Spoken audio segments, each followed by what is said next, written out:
ओम शांति। राजयोग के 7 दिन के कोर्स में हम आज का पहला लेसन करते हैं। तो जब भी मनुष्य दुखी या अशांत होता है तो प्रभु को ही पुकारता है, हे दुखहर्ता, हे सुखहर्ता, हे शांतिदाता, सुख दो, शांति दो, दुख हरो। और जो मनुष्य विकारों से पीड़ित होते हैं, विषय विकारों से वशीभूत मनुष्य भी परमात्मा की आरती उतारते हुए क्या कहते हैं? विषय विकार मिटाओ, पाप हरो देवा। अथवा हे प्रभु जी, हम सबको शुद्धताई दीजिए, दूर करके हर बुराई को भलाई दीजिए। परंतु परमपिता परमात्मा विकारों से अथवा बुराइयों को दूर करने के लिए जो ईश्वरीय ज्ञान दे रहे हैं, जो सहज राजयोग सिखाते हैं, उसको नहीं जानते, उससे अपरिचित है और वे इसको व्यवहारिक जीवन में भी उतारने के लिए इतना ध्यान नहीं देते हैं। तो ये जो 7 दिन का कोर्स हम यहाँ करेंगे, तो उसमें परमात्मा जो हमें हमारे जीवन में पथ प्रदर्शन कर रहे हैं, गाइड कर रहे हैं, मदद कर रहे हैं, परंतु पुरुषार्थ तो हमें ही करना है। पुरुषार्थ तो हमें ही करना है। तो इस प्रकार हम जो कोर्स करेंगे उसमें आपको चित्र दिखाए जाएंगे हर एक, उसके आधार पर इस ज्ञान को, ईश्वरीय ज्ञान को स्पष्ट किया जाएगा। तो आज का हमारा पहला लेसन है कि आत्मा क्या है, मन क्या है। सारे दिन में हम जब बात करते हैं तो न जाने कितने बार मैं शब्द का प्रयोग करते हैं, परंतु यह आश्चर्य की बात है कि हम नहीं जानते यथार्थ रूप से कि मैं कहने वाली चेतन सत्ता कौन है, उसका स्वरूप क्या है। तो ये 2 शब्द है, मैं और मेरा। ये हो गई मनुष्य की बात। अगर हम साइंस के बारे में कहते हैं तो साइंस ने भी बड़ी बड़ी चीज़ें, शक्तिशाली चीज़ें बनाई है। संसार के अनेक पहेलियों के उत्तर जान लिए हैं, अनेक जटिल समस्याओं का हल ढूंढ निकाला है, परंतु वह भी इस पहेली को नहीं जानते कि मैं कौन हूँ। वह न स्वयं को जानते, न सत्य को जानते। आज किसी भी मनुष्य से पूछा जाए कि आप कौन हैं, तो वो क्या कहते हैं? एक तो अपने शरीर का नाम बताएंगे, या फिर अपना जॉब है, प्रोफेशन है, धंधा है, वो बताएंगे। वास्तव में मैं शब्द शरीर से भिन्न चेतन सत्ता का सूचक है। जैसे ये चित्र आप देखेंगे तो ये चित्र में दिखाया है कि ये आत्मा है और ये शरीर है। मैं आत्मा और ये मेरा शरीर है, 2 चीज़ें हैं। फिर हम बाहर से तो शरीर को ही देखते हैं। ये शरीर है जो 5 तत्वों का बना हुआ है। आकाश, वायु, सूर्य माना अग्नि, जल और पृथ्वी। तो 5 तत्वों का ये शरीर हमारा बना हुआ है, जिसके लिए हम 5 तत्वों के बनी हुई चीज़ें खाते हैं, पहनते हैं।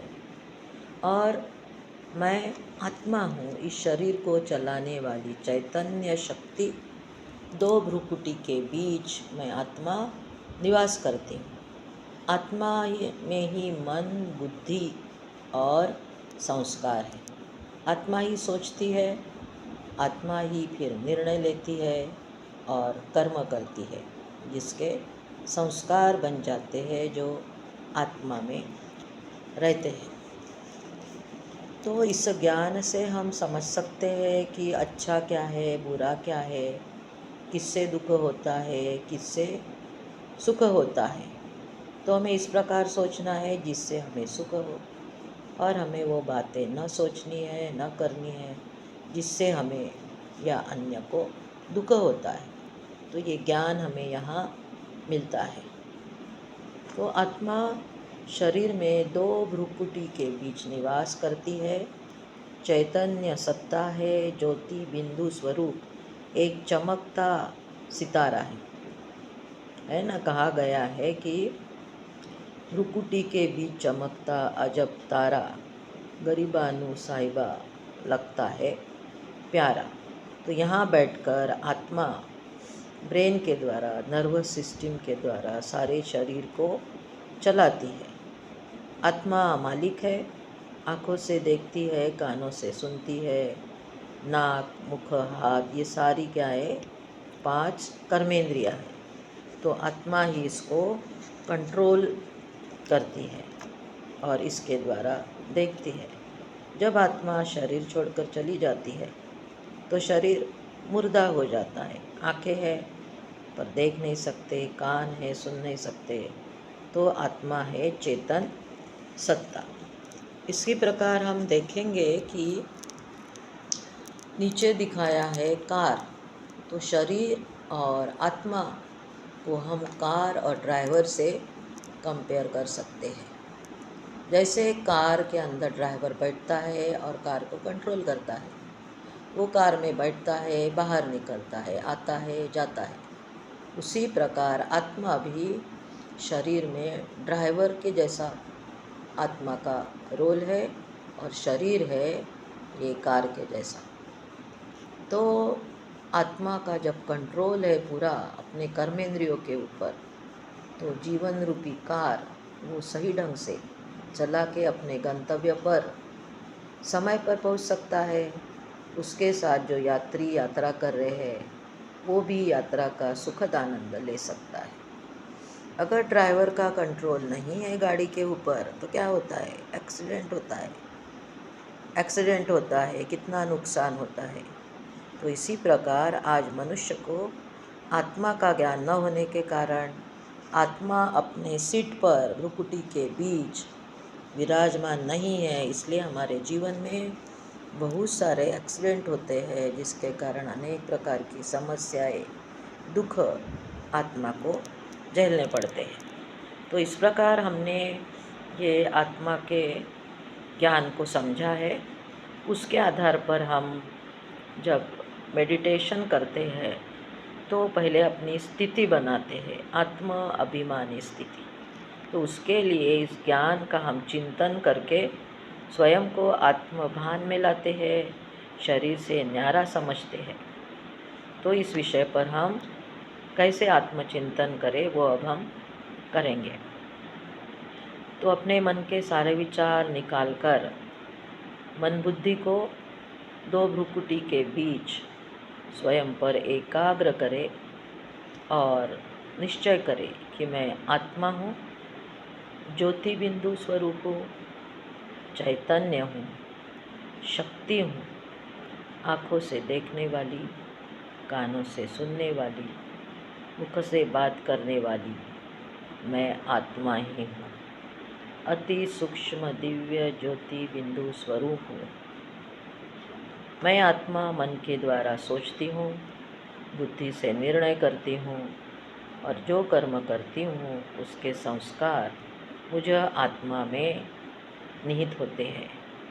इस प्रकार मैंने अपनी आत्माभिमानी स्थिति बनाई। मैं आत्मा अब इस शरीर रूपी कार से बाहर निकल सकती हूँ। निकल कर मैं जाती हूँ आकाश के तरफ। आकाश से भी पार, चांद सितारों से भी पार मैं देखती हूँ बुद्धि रूपी नेत्र से लाल सुनहरा प्रकाश एरिया। वहाँ मैं जाकर स्वयं को एक स्टार के रूप में देखती हूँ और अशरीरी स्थिति का अनुभव करती हूँ।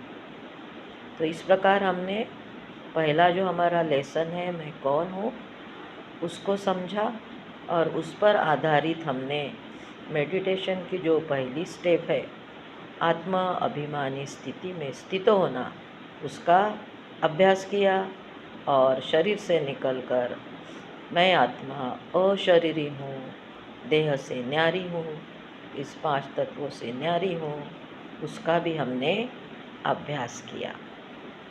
अच्छा, ओम शांति।